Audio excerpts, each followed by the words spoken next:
मानव की उत्पत्ति एवं विकास। तो मानव की उत्पत्ति के बारे में दो प्रकार का थ्योरी प्रचलित है, एक धार्मिक और एक वैज्ञानिक। क्या कहेंगे कि पृथ्वी पर मानव की उत्पत्ति और मानव का विकास कैसे हुआ, मानव की उत्पत्ति और मानव का विकास कैसे हुआ, इसकी दो प्रचलित है कहानियाँ। एक को कहेंगे धार्मिक और दूसरा क्या है, वैज्ञानिक। धार्मिक आधार पर अगर मानवों की उत्पत्ति कहे तो कहा जाता है कि मानवों की उत्पत्ति भगवान ने किया है। मानवों की उत्पत्ति ईश्वर के द्वारा हुआ है। ब्रह्मा ने सृष्टि की रचना किए और ब्रह्मा ने ही अन्य चीज़ों की रचना की, सभी जीवों की रचना की। लेकिन ये तार्किक नहीं कर सकते हैं। हम जानेंगे वैज्ञानिक विधि द्वारा, क्या कहेंगे, वैज्ञानिक विधि द्वारा मानवों की उत्पत्ति कब हुई, कैसे हुई और उसका किस प्रकार से अलग अलग समय में विकास हुआ। आपको पता होगा कि धार्मिक दृष्टि से भी कई युगों में बांटा गया है। धार्मिक दृष्टि से भी कई युगों में बांटा गया है, जिसको हम लोग त्रेता युग कहते थे, सतयुग कहते थे, आज हम इसको कलयुग कहते हैं। उसी प्रकार से वैज्ञानिक दृष्टि से भी इसका मत पूछो, क्या कहेंगे, वैज्ञानिक दृष्टि से भी आपको इतिहास को 4 भागों में बांटा गया है। यानी भौगोलिक दृष्टि से कहें तो इतिहास को 4 चरणों में बांटा गया है कि 4 चरण है। पहला चरण को हम कहेंगे प्राथमिक, द्वितीयक, तृतीयक और तृतीयक को हम टर्सरी युग भी कहते हैं। क्या कहते हैं, टर्सरी युग कहते हैं। और एक लास्ट है जिसको क्वाट नरी युग कहते हैं, क्वाट नरी युग। हम ये किस आधार पर देख रहे हैं कि वैज्ञानिक आधार पर प्राथमिक, द्वितीयक, तृतीयक और क्वाटरनरी युग में बांटा गया।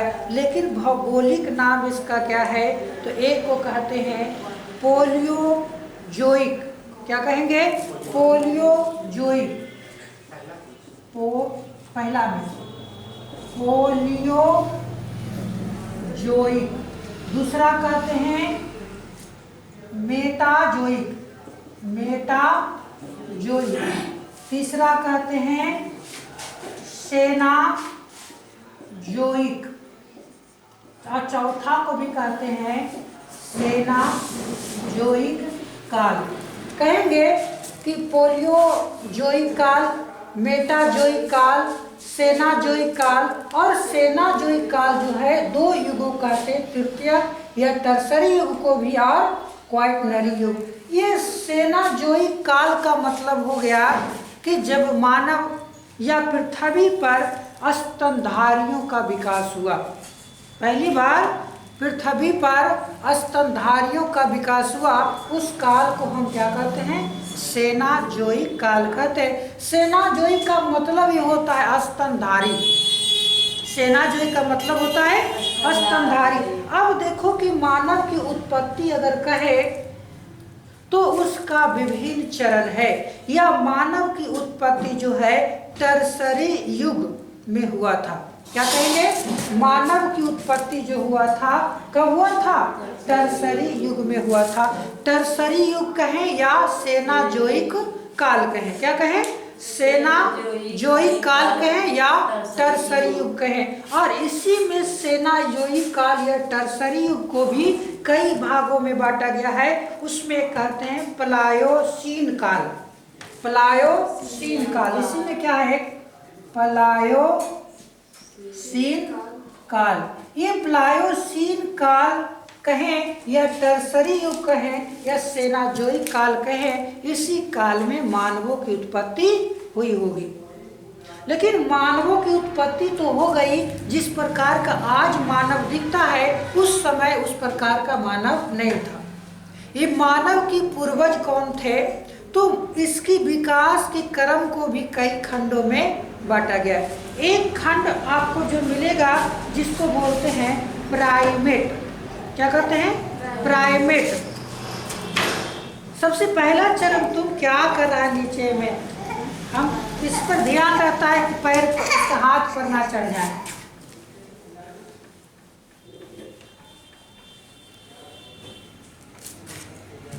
देखो कि मानव की उत्पत्ति का चरण क्या है, तो सबसे पहले क्या कहेंगे? प्राइमेट।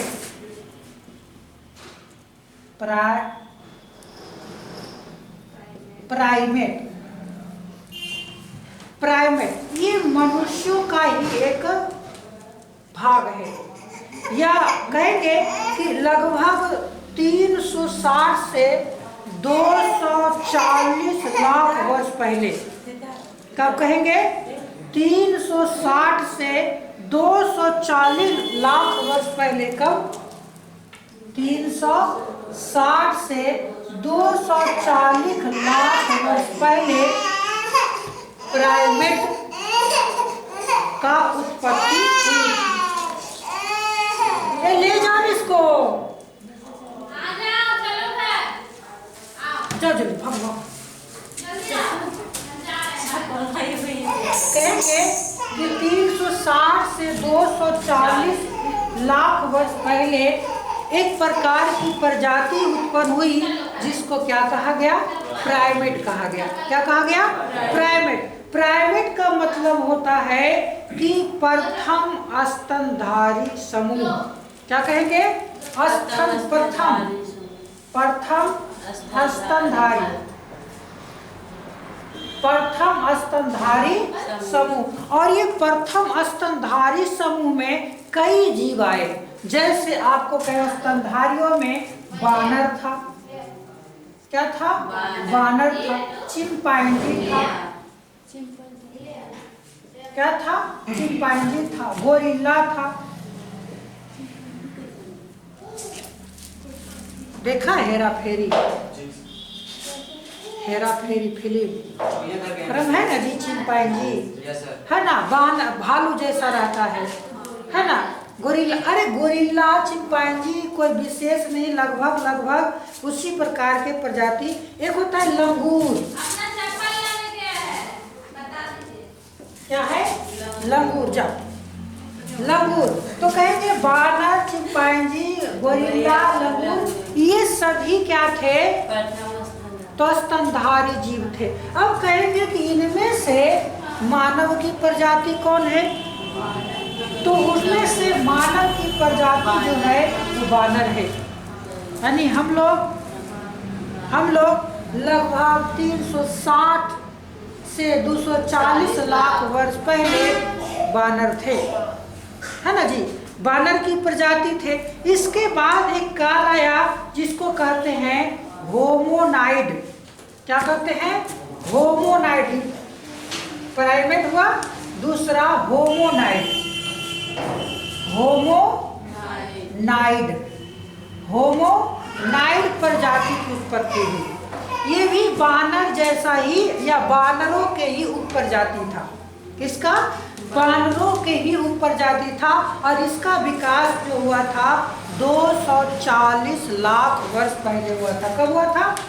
240 लाख वर्ष पहले इसका विकास हुआ, होमोनाइड। लेकिन होमोनाइड के जो जीव थे वो 4 पैरों से चलते थे, मतलब हाथ भी उसका पैर था। लेकिन उसके जो कुछ भाग मानवों से मिलता जुलता था। उसका कुछ भाग जो है वो मानवों से मिलता जुलता था। एक बात और जान लो कि ये जो प्राइमेट थे, हमारी पूर्वज, की प्रजाति, प्राइमेट। और ये प्राइमेट जो है इसका जो विकास हुआ था या इसकी उत्पत्ति जो हुआ था वो अफ्रीका में हुआ था। कहाँ हुआ था? अफ्रीका में हुआ था। तो ये भी क्वेश्चन आ सकता है कि मानव की उत्पत्ति पहली बार कहाँ हुआ था? अफ्रीका में हुआ था। मानव की उत्पत्ति पहली बार कहाँ हुआ था? अफ्रीका में हुआ था। तो आपको ध्यान देना है उसके प्राइमेट के बाद कौन आया? होमोनाइड्स।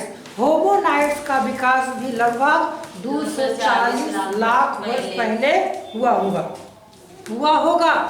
कई किताबों में अलग अलग बातें मिल जाएगा, है ना जी। तो यहाँ पर कहेंगे कि मानव की उत्पत्ति की बात करेंगे तो लगभग 240 लाख वर्ष पहले होमोनाइड का विकास हुआ। ये होमोनाइड क्या था?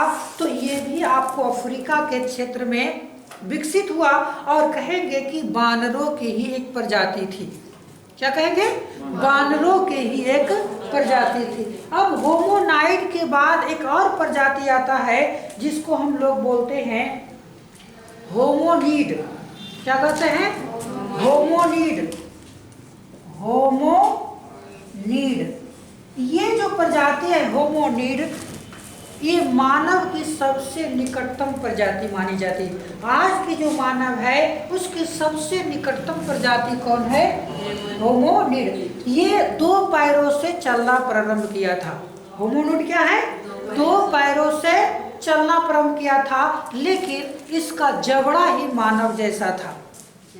जबड़ा ये मानव जैसा था, लेकिन उसकी शरीर जो आज के जो मानव है उससे मिलता जुलता था, लेकिन मानव आज के मानव जैसा नहीं था, है ना।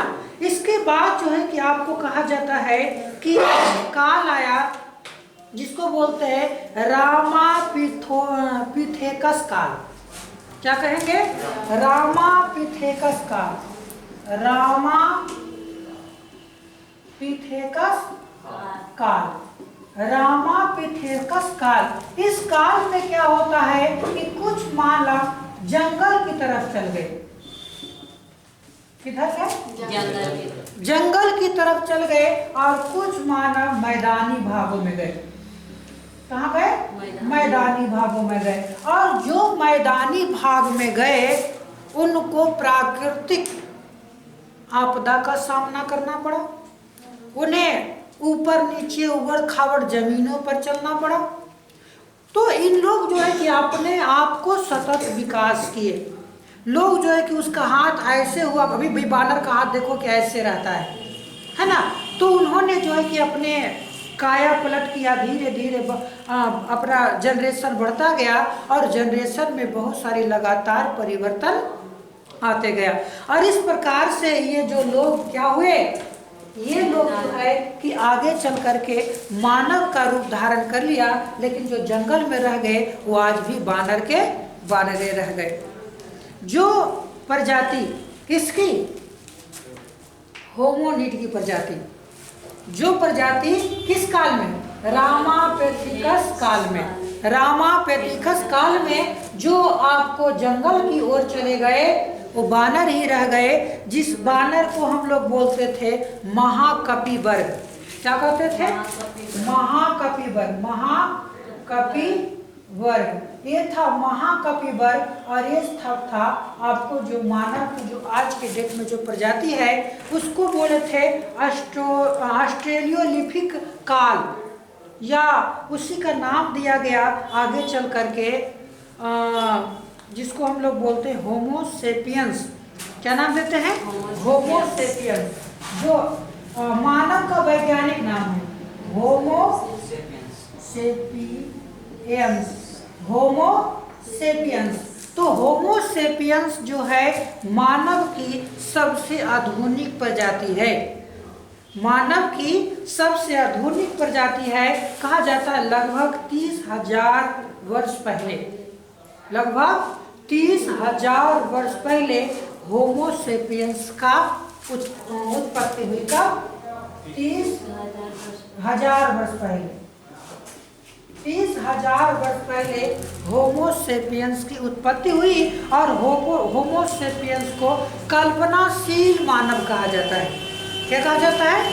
कल्पनाशील मानव कहा जाता है। यही होमो सेपियंस ने आपको मैदानी भागों में रहने लगे, एक समूह के रूप में रहने लगे, परिवार बनाए, घर बनाए, खेती का विकास किए, बर्तन बनाए। एक बात आप जान लो, ये जो होमोनाइट थे, होमोनाइट, इसने ही पहली बार अपने हाथों से औजार बनाना शुरू किया था। होमोनाइट जो प्रजाति थी वो अपने हाथों से पहली बार औजार बनाना शुरू किया था। लेकिन जब आपको होमो सेपियंस आ गया, लगभग 30,000 वर्ष पहले की बातें हैं, तो होमो सेपियंस जो है उससे जो है कि कल्पनाशील मानव कहा गया, यानी कल्पना करने वाला मानव कहा गया, सोचने समझने विचार करने वाला मानव कहा गया। और ये मानव जो है आज के सबसे निकटतम हमारे क्या है? पूर्वज हैं। होमो सेपियंस क्या है? हमारे सबसे निकटतम पूर्वज है। इन्होंने ही जो है कि आपको परिवार के रूप में रहना शुरू किया, पशुपालन करना शुरू किया, बस्ती बसाना शुरू किया, कृषि कार्य करना शुरू किया, आग जलाना शुरू किया। ये सभी काम किसने किया? होमो सेपियंस ने किया। तो इस प्रकार से जो है कि मानव की उत्पत्ति हुई और अलग अलग युगों में धीरे धीरे करके इसका विकास हुआ। एक व्यक्ति का नाम है डार्विन। कौन जी? डार्विन। इन्होंने, आप डार्विनवाद का सिद्धांत का नाम सुना होगा, डार्विनवाद। इन्होंने किताब लिखा था द ओरिजिन ऑफ स्पीसीज। क्या लिखा था? The origin of species. और इस द ओरिजिन ऑफ स्पीसीज में उन्होंने बताया था कि जो पृथ्वी पर अपनी अस्तित्व की लड़ाई में विजय हुआ वो आगे तक अपना अस्तित्व बनाए रखा, लेकिन जो अपने अस्तित्व की लड़ाई में हार गया वो प्रजाति विलुप्त होते चले गए। आज भी देखो, बाज नजर नहीं आता है, गिद्ध नजर नहीं आता है। वो क्या हुआ? भारत के या कहेंगे विश्व के या पृथ्वी के बदलते जलवायु के कारण वो उस जलवायु में वो अपना परिवर्तन नहीं कर पाए। इस कारण से वो प्रजाति क्या हो गया? विलुप्त हो गया। पहले डायनासोर हुआ करता था, डायनासोर भी अपने अस्तित्व को बचाने में कामयाब नहीं रहा, इस कारण से वो भी क्या हो गए? समाप्त हो गए। कहा जाता है कि डार्विन ने जो सिद्धांत दिया था उसको कहते प्राकृतिक चयनवाद का सिद्धांत। प्राकृतिक चयनवाद का सिद्धांत यानी प्राकृतिक चयन करता है कि किस प्रजाति को भविष्य के लिए सो रखना है और किस प्रजाति को भविष्य के लिए नहीं रखना है। तो जो प्रजाति अपने अस्तित्व की लड़ाई में आगे बढ़ जाता है, जीत जाता है, वो आगे अपना अस्तित्व बनाए रखता है। लेकिन जो प्रजाति अपने अस्तित्व की लड़ाई में हार जाता है वो विलुप्त हो जाते हैं, समाप्त हो जाते हैं। आज के डेट में हम लोग उसको रेड डाटा सूची में डाल देते हैं।